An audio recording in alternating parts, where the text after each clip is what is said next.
അന്തരിച്ച ഭാവഗായകൻ അന്ത്യാഞ്ജലി അർപ്പിച്ച കേരളം മൃതദേഹം 8 മണിയോടെ തൃശൂരിലെ അമല മെഡിക്കൽ കോളേജിൽ നിന്ന് പൂങ്കുന്നത്തെ വീട്ടിലേക്ക് കൊണ്ടുപോകും. തുടർന്ന് 10 മണിയോടെ തൃശൂരിലെ സംഗീത നാടക അക്കാദമിയിൽ പൊതുദർശനം. 12:30യോടെ മൃതദേഹം തിരികെ പൂങ്കുന്നത്തെ വസതിയിലെത്തിക്കും. മറ്റന്നാൾ രാവിലെ 8 മണിയോടെ മൃതദേഹം പറവൂരിലെ പാലിയത്ത് തറവാട്ടിലെത്തിക്കും. തുടർന്ന് 3:30യോടെ സംസ്കാര ചടങ്ങുകൾ ആരംഭിക്കും.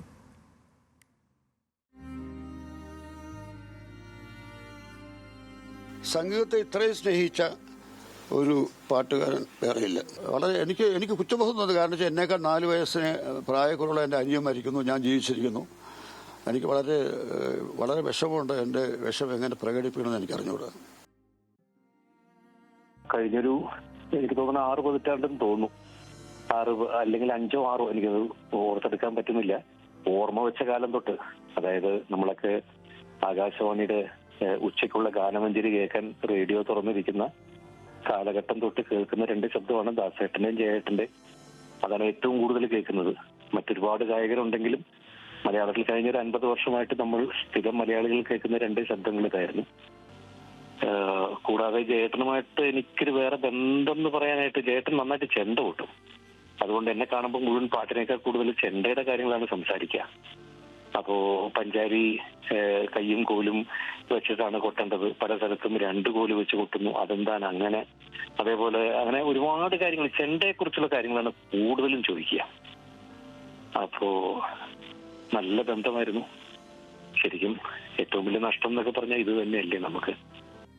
നമ്മുടെ ഭാഗ്യത്തിന്റെ ഗായകനായിരുന്നു അദ്ദേഹം. ശരിക്കും സ്നേഹഗായകൻ, ഭാവഗായകൻ എന്നൊക്കെ പറയാവുന്ന ആ ഗായകനായിരുന്നു നമ്മുടെ ജയേട്ടൻ. നമസ്കാരം. ആ സ്മരണയിൽ നമസ്കാരം അർപ്പിക്കുന്നു.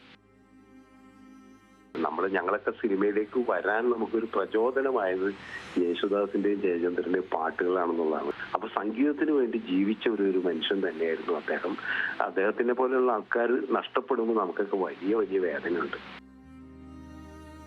ശബ്ദത്തിന് ഒരിക്കലും പ്രായമായിട്ടില്ല. ഈ ഇടയ്ക്ക് തന്നെ അദ്ദേഹത്തിൻ്റെതായിട്ടുള്ള ഒരു ശ്രീകൃഷ്ണ ഭക്തികാരുണ്ടായിരുന്നു, വളരെ വൈറലായിരുന്നു. ചേട്ടൻ തന്നെയാണോ പാടുന്നത് നമുക്ക് തോന്നിപ്പോകും. ഇത്രയും പ്രായത്തിൽ ഇത്രയും മനോഹരമായിട്ട് പാടുക എന്ന് പറഞ്ഞു കഴിഞ്ഞാൽ അദ്ദേഹത്തിനെ കൊണ്ട് മാത്രമേ സാധിക്കൂ. വലിയൊരു നഷ്ടമാണ് മലയാള സിനിമയ്ക്കും എനിക്ക് തോന്നുന്നു വളരെ നാച്ചുറലായിട്ട് പാടുന്ന ഒരു ഗായകനായിരുന്നു അത്. എന്താ പറയാ, ഒരു ആർട്ടിഫിഷ്യാലിറ്റി വോയിസിൽ കൊണ്ടുവരാതെ സ്വന്തമായിട്ടുള്ള ശബ്ദം ശരിക്കും പ്രൊജക്ട് ചെയ്തിട്ടുള്ള റൊമാൻറ്റിക് വോയിസ്. ഇപ്പോൾ 1 കൊല്ലം മുമ്പേ റെക്കോർഡ് ചെയ്ത പാട്ടുകൾ കേട്ട് കഴിഞ്ഞാലും ആ വോയിസിലൊരു നല്ല റൊമാൻസ് ഉണ്ടായിരുന്നു. പിന്നെ ശബ്ദത്തിലുള്ള ആ ഒരു ഗാംഭീര്യം, പിന്നെ വ്യക്തത, ഓരോ ഡിക്ഷന്റെയും ഒരു സുഖമുണ്ടല്ലോ, അതൊക്കെ അവസാന കാലം വരെയും അദ്ദേഹം കാത്തു സൂക്ഷിച്ചിരുന്നു. അപ്പൊ സുഖമില്ലാണ്ടായിട്ടും ഈ ട്രീറ്റ്മെന്റ് നടന്നുകൊണ്ടിരിക്കുന്ന സമയത്തും റെക്കോർഡിങ്സ് നടന്നത് ഞാൻ കേട്ടിട്ട് ശരിക്കും വളരെ അത്ഭുതപ്പെട്ടു പോയിട്ടുണ്ട്. അത്രയും ആ വോയിസിന്റെ ക്വാളിറ്റി ആ സമയത്ത് പോലും കീപ്പപ്പ് ചെയ്തിരുന്നു ചേട്ടൻ. ഞങ്ങളുടെ കുടുംബമായിട്ട് ഏറ്റവും അടുപ്പമുള്ള ഒരാളാണ്. അപ്പോൾ സ്വാഭാവികമായിട്ട് നമുക്ക് അത് നമ്മളെ കൂടുതൽ വിഷമിപ്പിക്കുന്ന ഒന്നാണ്. കാരണം എത്രയോ വർഷങ്ങളായിട്ട് പിന്നെ ആ നിലയിലുള്ള സൗഹൃദമുണ്ട്. നമുക്ക് വളരെ പരിചിതനായ ഒരു വലിയ ഗായകൻ ഇല്ലാതാവുന്നുള്ളത് എല്ലാ മലയാളിയും വിഷമിപ്പിക്കുന്ന ഒരു കാര്യമാണ്. സ്വാഭാവികമായിട്ടും എന്നെ സംബന്ധിച്ചും ഞങ്ങളുടെ കുടുംബത്തെ സംബന്ധിച്ചും വളരെ വേദനിപ്പിക്കുന്ന ഒന്നാണ്.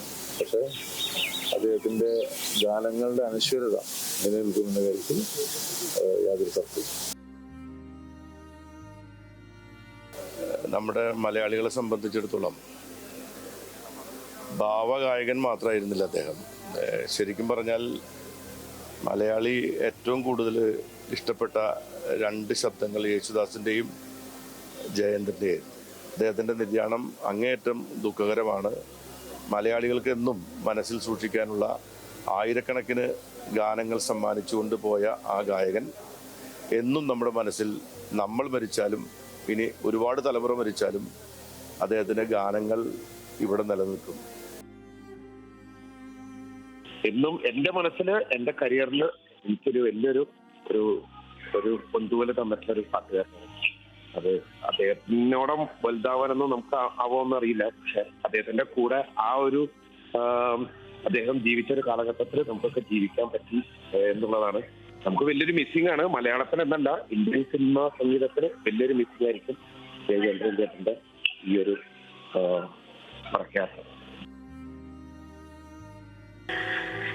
ഒരുപാട് എന്താ പറയാ, പേഴ്സണൽ എക്സ്പീരിയൻസസ് ബ്യൂട്ടിഫുൾ എന്നേക്കുമായിട്ട് ഓർമ്മിക്കാനുള്ള ഒരുപാട് വരങ്ങൾ അദ്ദേഹത്തിൻ്റെ ഒപ്പം സ്റ്റേജിൽ പാടാനും പറ്റിയിട്ടുണ്ട്. അദ്ദേഹത്തിനൊപ്പം കണ്ണിൽ കാശത്തുമ്പകൾ എന്ന സിനിമയിൽ ഡുവറ്റ് റെക്കോർഡ് ചെയ്യാനുള്ള ഭാഗ്യവും കിട്ടിയിട്ടുണ്ട്. അദ്ദേഹത്തിന്റെ സിംഗിങ്ങിനെ പറ്റി പറയുകയാണെങ്കിൽ അദ്ദേഹം ഇത്ര വലിയൊരു ലെജൻഡറി മ്യൂസിഷ്യൻ ആയിട്ട് പോലും അദ്ദേഹം എപ്പോഴും ഒരു സ്റ്റുഡന്റ് ഓഫ് മ്യൂസിക് എന്നുള്ള രീതിയിലായിരുന്നു അദ്ദേഹത്തിന്റെ ഒരു അപ്രോച്ച് ഓഫ് മ്യൂസിക്. എന്നെ ഹിന്ദുസ്ഥാനി മ്യൂസിക് പഠിപ്പിക്കാനായിട്ട് ഒരുപാട് അദ്ദേഹം കോളേജിൽ പഠിക്കുമ്പോഴേ എന്നെ അദ്ദേഹം പ്രോത്സാഹിപ്പിച്ചിരുന്നു. അപ്പം ഒരുപാട് വർഷത്തെ അനുഗ്രഹം എനിക്ക് കിട്ടിയിട്ടുണ്ട്. അപ്പൊ അദ്ദേഹത്തിന്റെ ആത്മശാന്തിക്ക് വേണ്ടി പ്രാർത്ഥിക്കുന്നു.